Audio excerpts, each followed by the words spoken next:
अस्सलाम वालेकुम बच्चों।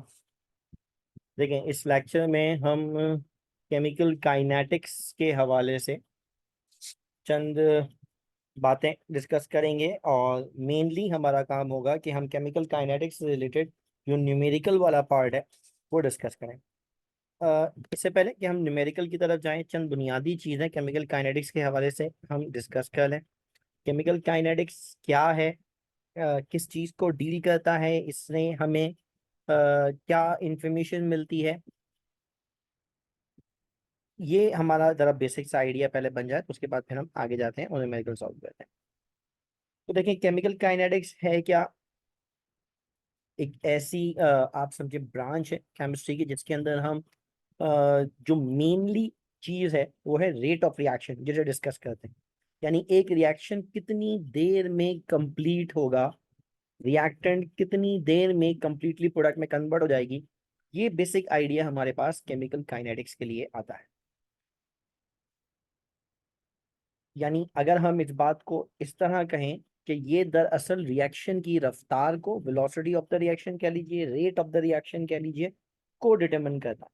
ठीक है, अब ये बात हम कैसे डिटरमिन करते हैं? हम कहते हैं, देखिए, reactant with the passage of time gradually उसकी कंसंट्रेशन डिक्रीज होती चली जाएगी। मीनवाइल प्रोडक्ट की कंसंट्रेशन ग्रेजुअली इंक्रीज होती चली जाएगी। फिर एक ऐसा वक्त आएगा कि reactant completely consumed into the product हो जाएगा, तो हमारे पास उस वक्त रिएक्शन रुक जाएगा। अब इसमें इस रुकने के दौरान जो टाइम टेकन है, दरअसल ये पूरा का पूरा फिनोमिना हम इस चैप्टर के अंदर डिस्कस करते हैं कि कितनी देर लगेगी उस रिएक्शन को कंप्लीट होने में। ठीक है, अच्छा, ये हमारे पास बेसिक आइडिया है रेट ऑफ रिएक्शन के हवाले से। अच्छा, रेट ऑफ रिएक्शन की अगर हम बात करें तो ये दरअसल लॉ ऑफ मास एक्शन को बेस कर रहा है। लॉ ऑफ मास एक्शन क्या है? लॉ ऑफ मास एक्शन ये कहता है कि जो रिएक्शन की रफ्तार है, लॉ ऑफ मास एक्शन का बेसिक आइडिया क्या है? वो ये कहता है कि रिएक्शन की जो स्पीड है, एक रिएक्टेंट का प्रोडक्ट में कन्वर्ट होना, ये दरअसल डिपेंड करता है कंसंट्रेशन ऑफ द रिएक्टेंट के ऊपर। रिएक्टेंट जितना ज्यादा होगा उतना तेजी से वो प्रोडक्ट में कन्वर्ट होगा। ठीक है ना? और यहाँ जब हम कंसंट्रेशन से मुराद देते हैं, दरअसल कंसंट्रेशन नहीं है वो, दरअसल जो डिपेंडेंसी है वो दरअसल क्या है कि लॉ ऑफ मास एक्शन कहता है कि रेट ऑफ द रिएक्शन जो है वो दरअसल डायरेक्टली डिपेंड करता है active mass of the reactant के ऊपर।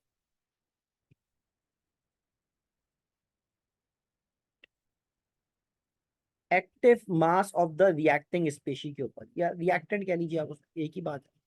अब एक्टिव मास इटसेल्फ ना एक बड़ी वास्ट टर्म है। एक्टिव मास हमारे पास एक इटसेल्फ बड़ी मीनिंगफुल टर्म, लेकिन for the sake of simplicity हम एक्टिव मास का मतलब ये ले लेते हैं कि दरअसल यहाँ बात हो रही है कंसंट्रेशन की, है ना, कि रिएक्टेंट के मॉलिक्यूल्स की तादाद कह लीजिए सर्टेन वॉल्यूम के अंदर, दैट्स कंसंट्रेशन। ठीक है ना?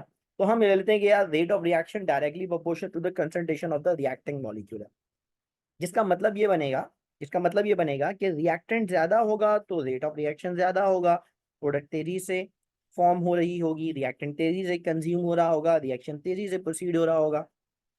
जैसे जैसे रिएक्टेंट की कंसंट्रेशन कम होती चली जाएगी तो माने रेट ऑफ रिएक्शन भी कम होता चला जाएगा। यानी ये जो रेट ऑफ रिएक्शन है, ये जो रेट ऑफ रिएक्शन है, ये through out the reaction time same नहीं होता, बल्कि with the passage of time rate of reaction decrease होता चला जाता है। यानी रिएक्शन की रफ्तार जो इनिशियल टाइम पे थी वो आहिस्ता आहिस्ता डिक्रीज होती चली जाएगी। ठीक है, ये हमारा बेसिक आइडिया बनेगा इस लॉ ऑफ मास एक्शन से, अगर हम इस पॉइंट को ड्राइव करना चाहें तो। अच्छा, अगर हम रेट को जरा मैथमेटिकली डिस्क्राइब करें तो हम कहेंगे कि देखिए, रेट ऑफ रिएक्शन क्या है?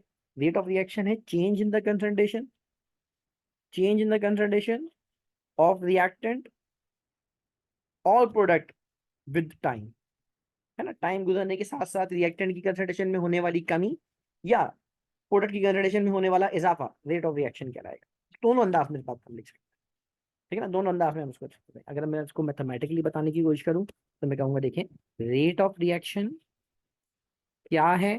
तो हम कहेंगे dx ओवर dt। डी क्या है, डिफरेंस, एक्स क्या है, कंसंट्रेशन। तो dx का मतलब हुआ difference in the concentration of reactant, और dt का मतलब लेंगे हम time taken for the change. ये बेसिक आइडिया है। अब अगर रिएक्टेंट के लिए लें तो हम इसको माइनस में ले लेंगे, माइनस द dx, और अगर प्रोडक्ट के लिए लें तो फिर यही फॉर्मूला हमारे पास रहेगा, basic idea, dx over dt, that is rate of reaction. बस इस बार हम इसको प्लस साइन के साथ लिख देंगे। जाहिर रिएक्टेंट की कंसंट्रेशन में कमी हो रही है तो माइनस साइन, कमी का साइन माइनस होता है, इजाफे का साइन प्लस होता है। ठीक है। अच्छा, अब हमारे पास में बड़ी अहम जो एक टर्म निकलेगी ना, वो निकलेगी हमारे पास रेट लॉ। रेट लॉ क्या है? रेट लॉ दरअसल कहता है कि rate of reaction directly proportional to the concentration of the reactant है। ये जो लॉ ऑफ मास एक्शन का बेसिक आइडिया है वो यही है। ठीक है। इसमें हमने कहा कि रेट ऑफ रिएक्शन अगर कंसंट्रेशन ऑफ रिएक्टेंट की के ऊपर डायरेक्टली प्रोपोर्शनल है, तो माने ए रिएक्टेंट और बी रिएक्टेंट है, ए के ए मोल, बी के बी मोल, सी प्रोडक्ट के सी मोल्स प्रोड्यूस कर रहा है। ये तो हो गई बैलेंस केमिकल इक्वेशन। अब अगर मैं इसको रेट लॉ में लिखने की कोशिश करूं तो मैं कहूंगा लॉ ऑफ मास एक्शन क्या कहता है? देख कहेंगे लॉ ऑफ मास एक्शन कहता है भाई कि रेट डायरेक्टली प्रोपोर्शनल है कंसंट्रेशन ऑफ रिएक्टेंट, रिएक्टेंट कौन है यहाँ पे, ए, कंसंट्रेशन का सिंबल स्क्वायर ब्रैकेट होता है, ठीक है ना, multiplied by concentration of B. ठीक है। लेकिन यहाँ पे ना इनकी कंसंट्रेशन की एक्सपोनेंशियल वैल्यू होती है, और ये जो एक्सपोनेंशियल वैल्यू है ना, वो हमारे पास क्या है, वो ए और बी नहीं होगी, स्मॉल ए स्मॉल बी नहीं होगी, बल्कि वो एम और मान लो एन होगी। मतलब नहीं m n x y z कुछ भी ले सकते हैं, एच आई जे कुछ भी ले लें, ठीक है ना, आई जे के कुछ भी ले लें, ये सबको फर्क नहीं पड़ता। ठीक है। अब जाहिर है प्रोपोर्शनैलिटी साइन हटाएंगे तो कोई कांस्टेंट लगाएंगे, दैट इज के। ये कहलाता है रेट कांस्टेंट, है ना, ये कहलाता है रेट कांस्टेंट। अब हमारे पास माने रेट लॉ के अंदर तीन चीजें बन गई, हमारे पास माने रेट लॉ में तीन चीजें बन गई। कौन कौन सी तीन चीजें? एक है रेट ऑफ रिएक्शन, एक है रेट कांस्टेंट, और एक है कंसंट्रेशन ऑफ द रिएक्टेंट, और साथ में उनकी एक्सपोनेंशियल वैल्यू। जब कभी भी कंसंट्रेशन ऑफ रिएक्टेंट लिखी जाएगी रेट लॉ में तो वो हमेशा एक्सपोनेंशियल वैल्यू के साथ आएगी। अब ये एक्सपोनेंशियल वैल्यूज इटसेल्फ क्या है? जो एक्सपोनेंशियल वैल्यूज आपको नजर आ रही हैं इटसेल्फ क्या है? इसको हम कहते हैं order of reaction. M order of reactant है, एन ऑर्डर ऑफ रिएक्टेंट है, और अगर एम और एन को ऐड कर दिया जाए तो ये ओवरऑल ऑर्डर ऑफ रिएक्शन कहलाएगा, है ना, ये ओवरऑल ऑर्डर ऑफ रिएक्शन कहलाएगा या ऑर्डर ऑफ रिएक्शन कहलाएगा। माने अगर मैं इंडिविजुअल की बात करता तो ए का ऑर्डर एम है, बी का ऑर्डर एन है, अगर मैं कलेक्टिव कर दूं तो ए और बी वो दोनों रिएक्टेंट थे तो अब वो रिएक्शन बन जाएगा। तो अब ये इंडिविजुअल ऑर्डर्स अगर सम कर दिए जाएं तो ये ऑर्डर ऑफ द रिएक्शन कहलाएंगे। इंडिविजुअल थे तो ऑर्डर ऑफ रिएक्टेंट थे, जब ये कलेक्टिव हो गए तो फिर ये ऑर्डर ऑफ रिएक्शन कहलाएंगे। ठीक है ना, ऑर्डर ऑफ रिएक्शन कहलाएंगे। अच्छा, ये जो एम और एन वैल्यू है इसको जरा ध्यान में रखिएगा, ये बड़ी अहम बात है, ये बहुत अहम बात है कि जो एम और एन की वैल्यू है ना बच्चों, ये एक्सपेरिमेंटली डिटरमिन कर सकते हैं हम, एक्सपेरिमेंटली डिटरमिन करते हैं हम। ये वैल्यू थ्योरेटिकल नहीं होती है। मतलब ये देखें कि इक्वेशन में ए के कितने मोल हैं, बी के कितने मोल हैं तो उनको पावर बना दें, नहीं नहीं नहीं, ऐसा नहीं है, ऐसा नहीं है। हाँ, चंद ऐसी जगह हैं, चंद ऐसे केसेस हैं जहां पे इक्वेशन के मोल ही ऑर्डर ऑफ रिएक्टेंट बन जाते हैं। ऐसे रिएक्शन हम कहते हैं एलिमेंट्री रिएक्शन।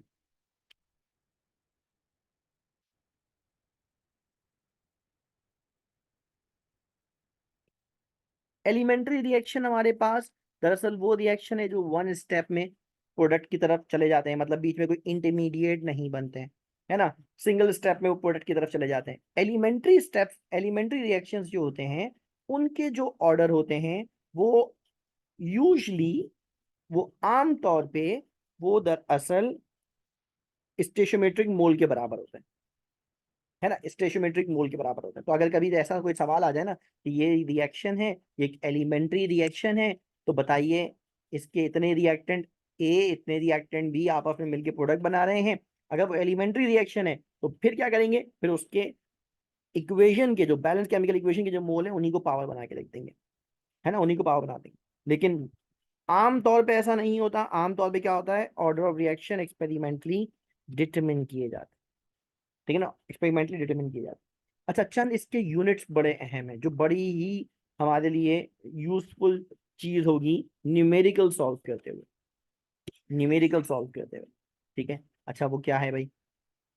कंसंट्रेशन का यूनिट क्या होता है बच्चों? मोल पर डीएम क्यूब, याद कर लो कांस्टेंट है। रेट ऑफ रिएक्शन का यूनिट क्या होता है? मोल पर डीएम क्यूब पर सेकंड, याद कर लो कांस्टेंट, सेम है, कुछ चेंज नहीं होगा। लेकिन ये जो रेट कांस्टेंट यानी के का जो यूनिट है ना बच्चों, स्मॉल के है ये, कैपिटल के नहीं है, वो इक्विलिब्रियम कांस्टेंट होता है, ये रेट कांस्टेंट है, स्मॉल के, है ना। इसका जो यूनिट होता है ना, वो डिपेंड करता है ऑर्डर ऑफ द रिएक्शन पे, ऑर्डर ऑफ द रिएक्शन पे। ठीक है, ऑर्डर ऑफ रिएक्शन चेंज, के की वैल्यू चेंज, के यूनिट चेंज। ठीक है ना, के की वैल्यू, के का यूनिट दरअसल ऑर्डर ऑफ रिएक्शन पे डिपेंड करता है। मानो अब अगर हम ऑर्डर ऑफ रिएक्शंस की बात करें तो हमारे पास कॉमनली जीरो ऑर्डर भी होता है, वन भी होता है, टू भी होता है, मैक्सिमम थ्री होता है। ठीक है ना, मैक्सिमम थ्री होता है। न्यूमेरिकली बताएं तो हमारे पास मैक्सिमम ऑर्डर थ्री होता है।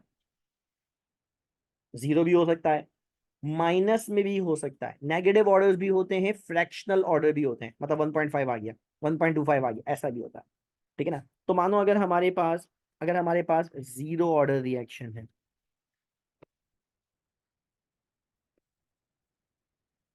इसका मतलब समझो यहाँ जो एन है ना, एन की वैल्यू जीरो है।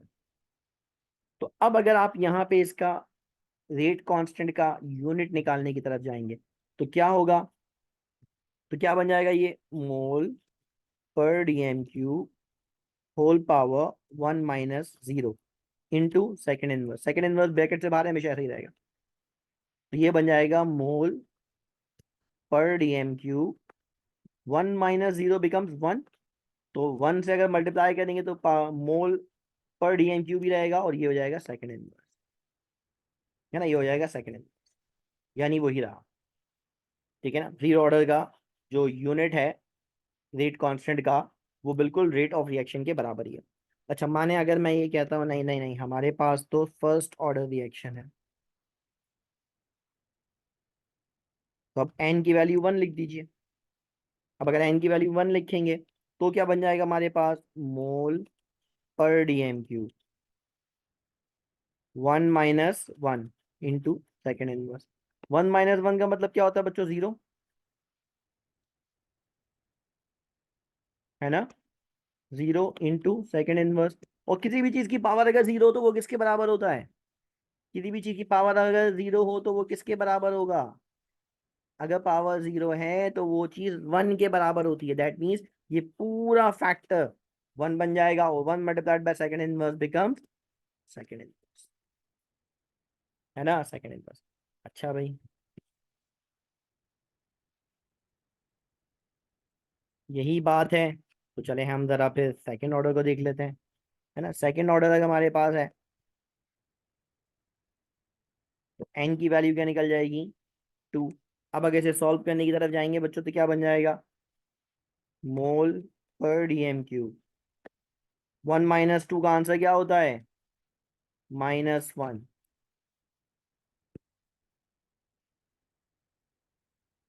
अगर पावर माइनस, सेकेंड इनवर्स भी तो था, इतना भूल गए, है ना। पावर माइनस वन आ गई, पावर माइनस वन से अगर इसको सॉल्व करेंगे पूरे को तो ये हमारे पास क्या बन जाएगा? माइनस पर mole into DM, minus minus plus, three one the three, और फिर सेकंड, ये हमारे पास सेकंड ऑर्डर का बनेगा। And so on, third order का ऐसे निकाल लीजिए आप, वो भी हमारे पास होगा। ठीक है ना, वो भी हमारे पास होगा, वो इसी तरह निकाल लिया जाएगा। ठीक है, इसी तरह निकाल लिया जाएगा। अच्छा जी, अगर हमारे पास, इनको जरा ध्यान में रखिएगा, ये ऑर्डर ऑफ रिएक्शन की जो यूनिट्स है ना, इनको जरा ध्यान में रखिएगा। जीरो ऑर्डर का, फर्स्ट ऑर्डर का, सेकंड ऑर्डर,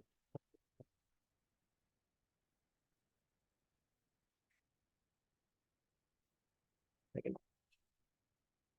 ठीक है, इनको जरा ध्यान में रखिएगा, यूनिट्स याद करना बड़ा जरूरी है न्यूमेरिकल के लिए, न्यूमेरिकल में याद करना बड़ा जरूरी होगा। ठीक है, अच्छा मैं एक काम करता हूँ, थर्ड ऑर्डर का ऐसे ही लिख देता हूँ, सॉल्व नहीं करता। थर्ड ऑर्डर का हमारे पास क्या है, मैं डायरेक्ट लिख देता हूँ।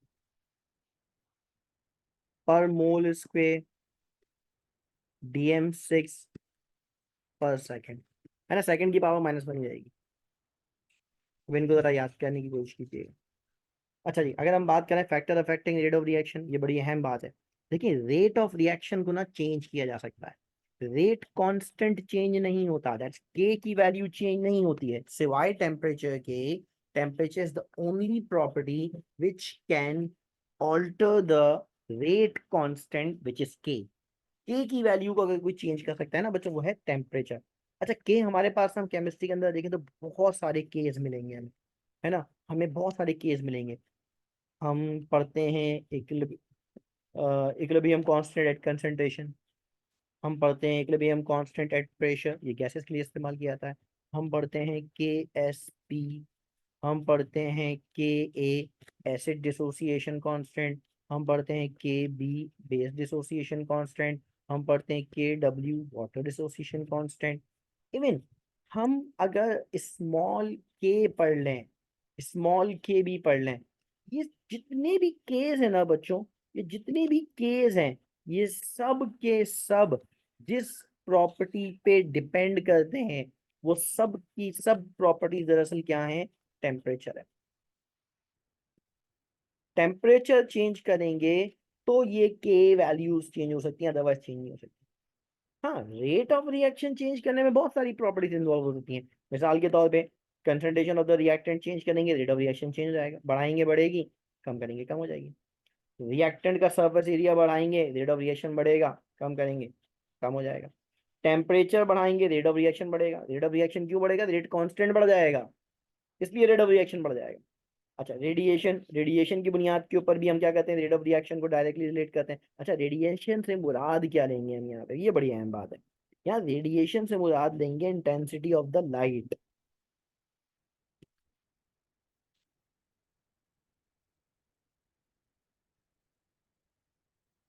लाइट की फ्रिक्वेंसी क्या है ना, लाइट की हमारे पास फ्रिक्वेंसी क्या है, इंटेंसिटी ऑफ द लाइट के ऊपर डिपेंड कर रहा है। इंटेंसिटी ऑफ द लाइट के ऊपर डिपेंड, जितनी इंटेंस लाइट आप इम्पार्ट करेंगे रिएक्शन के ऊपर, फोटोकेमिकल रिएक्शन के ऊपर, वो उतना तेजी से प्रोसीड करेगा।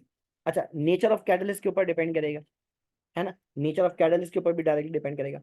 अच्छा, एक टर्म है हमारे पास एक्टिवेशन एनर्जी, उसके ऊपर भी डिपेंड करेगा, और कैसे, inversely proportional.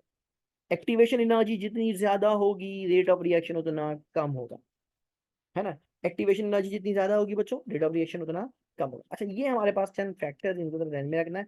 Rate of reaction, rate of reaction can be change by changing the following properties, है ना। Rate constant can not be change by changing the concentration, इस पॉइंट को जरा ध्यान में रखना है ना, ये पॉइंट जरा ध्यान में रखिएगा। इससे हमने एक न्यूमेरिकल प्रूफ भी करना है ना, न्यूमेरिकल प्रूफ करना है क्या, के can not be change, can not be change by changing the concentration of reactant, ठीक है। अच्छा, चंद चीजें जरा ध्यान में रख लें अगर हम, तो बड़ा अच्छा हो जाएगा। चंद फॉर्मूले अगर हम ध्यान में रख लें तो बड़ा अच्छा हो जाएगा, ठीक है ना। फॉर्मूले क्या हमारे पास, जैसे मिसाल के तौर पे अगर हमें एक ऑर्डर ऑफ रिएक्शन मालूम करना है, मिसाल के तौर पे एक रिएक्टेंट का ऑर्डर एम है, अगर हम ये मालूम करना चाहते हैं, ठीक है ना, तो इसको हम मालूम करने के लिए, इसको हम मालूम करने के लिए क्या करेंगे, हम कहेंगे logarithm for the final rate of the reactant minus logarithm for the initial rate of the reactant divided by logarithm for the final concentration of the reactant minus logarithm for the initial concentration of the reactant। यानी माने अगर मैं ये कहूँ कि अगर मुझे किसी इंडिविजुअल रिएक्टेंट का ऑर्डर मालूम करना है, तो उसके लिए मैं ये फॉर्मूला इस्तेमाल कर सकता हूँ, है ना, उसके लिए मैं ये फॉर्मूला इस्तेमाल कर सकता हूँ, ठीक है, किसी भी इंडिविजुअल। अच्छा, इसी तरह अगर मुझे डिफरेंट कंसंट्रेशन के ऊपर रेट ऑफ रिएक्शन मालूम करना है ना, डिफरेंट कंसंट्रेशन के ऊपर एक ही रिएक्शन है, एक ही रिएक्टेंट है, बस मैंने कंसंट्रेशन चेंज की हुई है, तो मुझे उसका रेट ऑफ रिएक्शन मालूम करना है ना, रेट ऑफ रिएक्शन मालूम करना है एट डिफरेंट कंसंट्रेशन। तो उसके लिए क्या होगा, मैं कहूँगा rate final by rate initial is equals to concentration final minus divide by concentration initial whole power order of reaction, है ना, whole power to the order of reaction.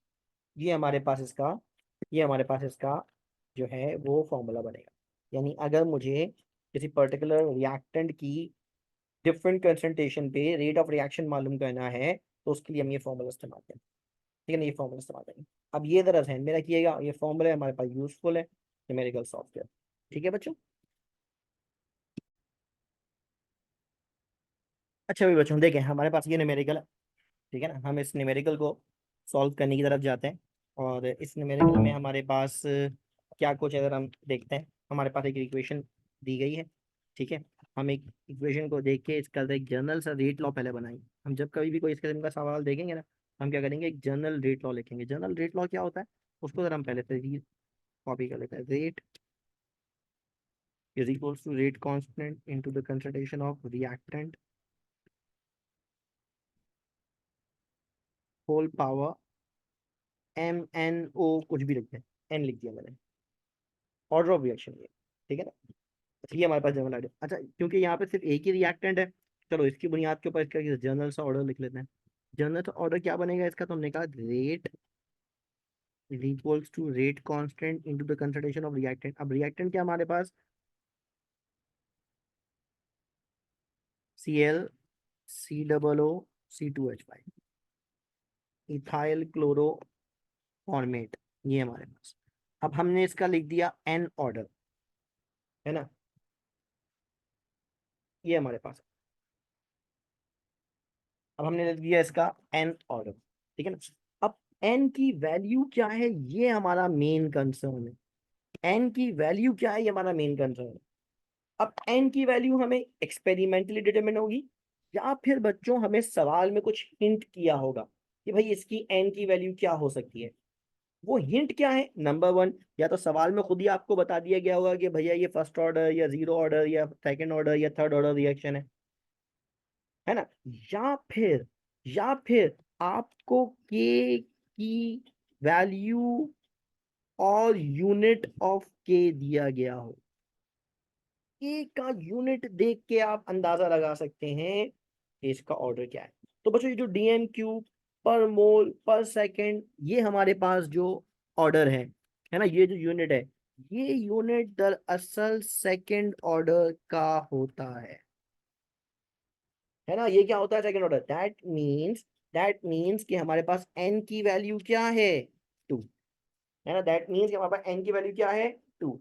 N की वैल्यू अगर 2 है तो चलो मैं इस फॉर्मूले को रीराइट कर लेता हूँ, है ना। मैं इसका रेट लॉ रीराइट कर लेता हूँ, क्योंकि हमें तो ये काम ही करना है सबसे पहले तो।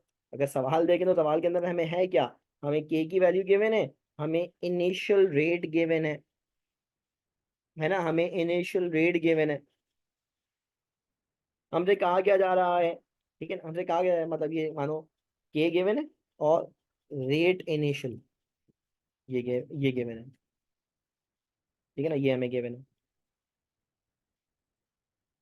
हमसे कहा गया था कि रेट लॉ मालूम कर दीजिए, फिर क्या कहा जा रहा है, इनिशियल कंसिडरेशन मालूम कर दीजिए, ठीक है ना।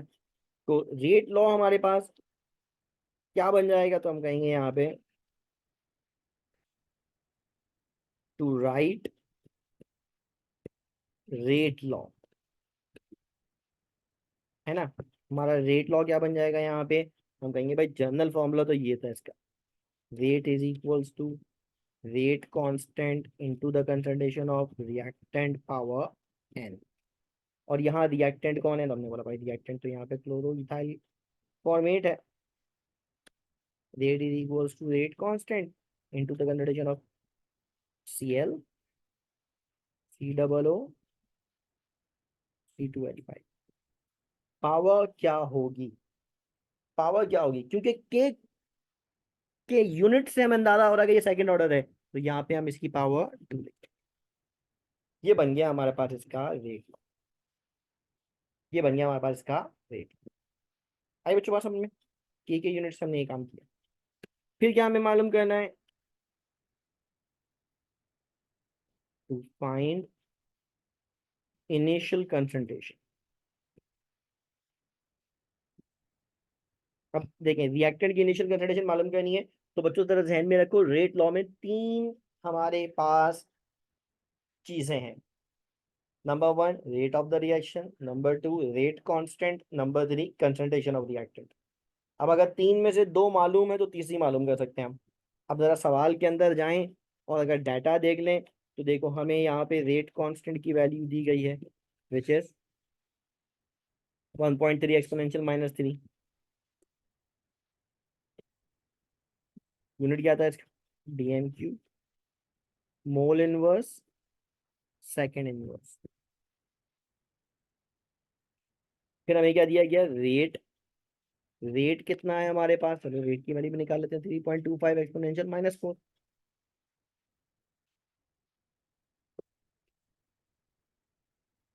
यूनिट क्या होगा इसका, मोल पर DMQ पर सेकेंड। यूनिट ऑफ रेट तो हमेशा सेम रहेगा।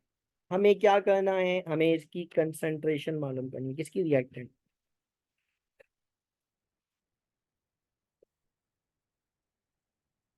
ये हमें मालूम करनी है। भले आप इसके इनिशियल कह लें, इससे कोई फर्क नहीं पड़ता। अब फॉर्मूला क्योंकि हम जानते हैं, फॉर्मूला क्योंकि हम जानते हैं तो चले वैल्यू प्लेस कर लेते हैं। फॉर्मूला हमारे पास क्या है,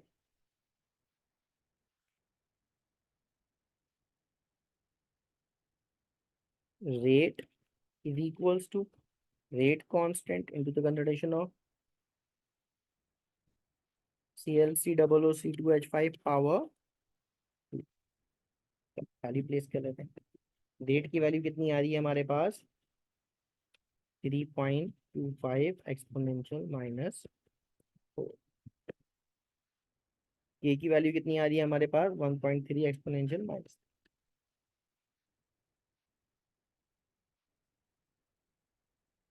और कंसंट्रेशन तो हमें मालूम है, ठीक है।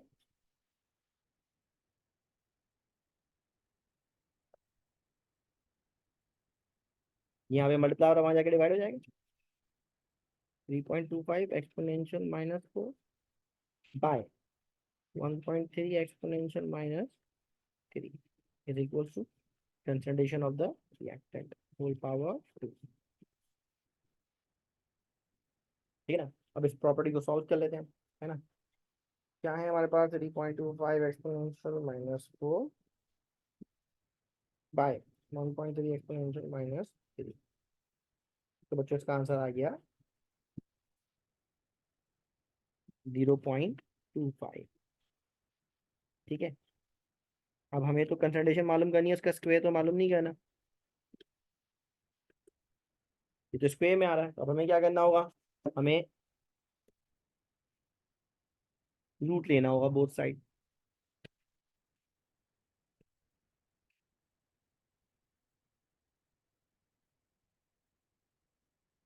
है ना।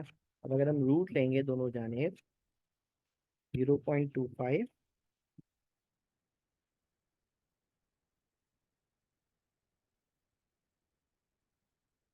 इन दोनों जाने हम क्या करेंगे, रूट ले लेंगे। इससे क्या होगा, स्क्वायर से ये रूट कैंसिल हो जाएगा। और 0.25 का अगर हम रूट लेते हैं, 0.25 का अगर हम रूट लेते हैं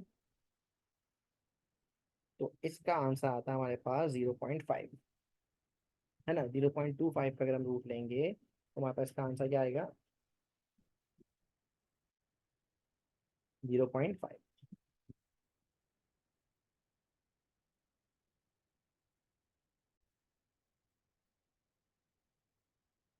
0 हमारे पास कंसंट्रेशन ऑफ ClC00C2H5 कितनी आ गई, 0.5। कंसंट्रेशन का यूनिट क्या होता है, मोल पर DMQ। यूनिट इतना लाजमी होता है, आधा नंबर कटता है। ठीक है। ये हमारे पास इसका आंसर। ठीक है बच्चों, समझ में आई बात, क्लियर है। Thank you very much.